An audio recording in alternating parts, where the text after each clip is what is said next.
ఆదికాండం 22:13. అప్పుడు అబ్రహాము కన్నులెత్తి చూడగా పొదలో కొమ్ములు తగులుకొని ఉన్న ఒక పొట్టేలు కనబడెను.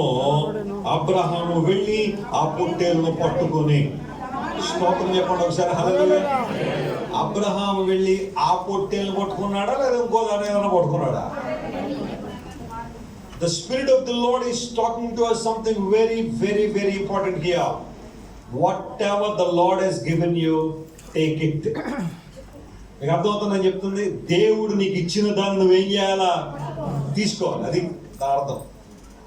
దేవుడు నీకు ఇవ్వని దానికోసం కాదు నువ్వు ప్రాకులు పడేది. దేవుడు నీకు ఇవ్వని దానికోసం కాదు నువ్వు అరువులు చాచేది. When God says no something, okay Lord, and what is the provision that you granting to me? నీవు నాకు ఇవ్వబోతున్న ఆ అద్భుతమైన విషయం ఏంటి చెప్పుకోవని విశ్వాస నేత్రాలతో చూసి దేవుడు నీకు సిద్ధపరచిన దానిని నువ్వు పట్టుకోవాలి. అది దేవుడు మాట్లాడతాడు.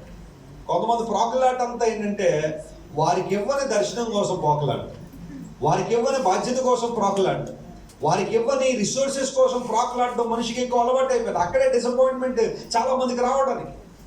దేవుడు నిన్ను ఏ దర్శనంతో పిలిచాడో, ఏ ఉద్దేశంతో పిలిచాడో దానికి నువ్వు స్టిక్ అవ్వడం నేర్చుకోవాలి. అది కాకుండా అది మినహాయించి నువ్వు ఏదన్నా పరుగులు పెడుతున్నావు అంటే నీ జీవితంలో ఎగ్జాస్ట్ అయిపోతావు తప్ప నీ జీవితంలో ఆశీర్వాదం లేదు. ఎగ్జాంపుల్ చెప్తాను చూడండి. కొన్ని సందర్భాల్లో దేవుడు మనందరికీ ఒక ఎబిలిటీ ఇస్తాడు దానికోసం పనిచేయడానికి. కృపావరాలు దేవుడు మనకి ఇస్తాడు. స్తోత్రం చెప్పండి హల్లెలూయా. ఆ కృపావరాలు దేవుడు మనకి ఎందుకు ఇస్తాడంటే అవి మనం దేవుని కొరకు వినియోగించడం, మన సొంత లాభం కోసం కాదు వినియోగించుకునే. ఒక పరిచర్య చేసే వరం కావచ్చు, పాటలు పాడే వరం కావచ్చు, వాయిద్యాలు వాయించే వరం కావచ్చు, ప్రసంగాలు చెప్పే వరం కావచ్చు, సువార్త చెప్పే వరం కావచ్చు, స్వస్థత చేసే వరం కావచ్చు. వాట్ ఎవర్ ఇట్ ఈస్ దేవుడు మనకి ఇచ్చినప్పుడు వాటిని ఎవరి కోసం వినియోగించాలి?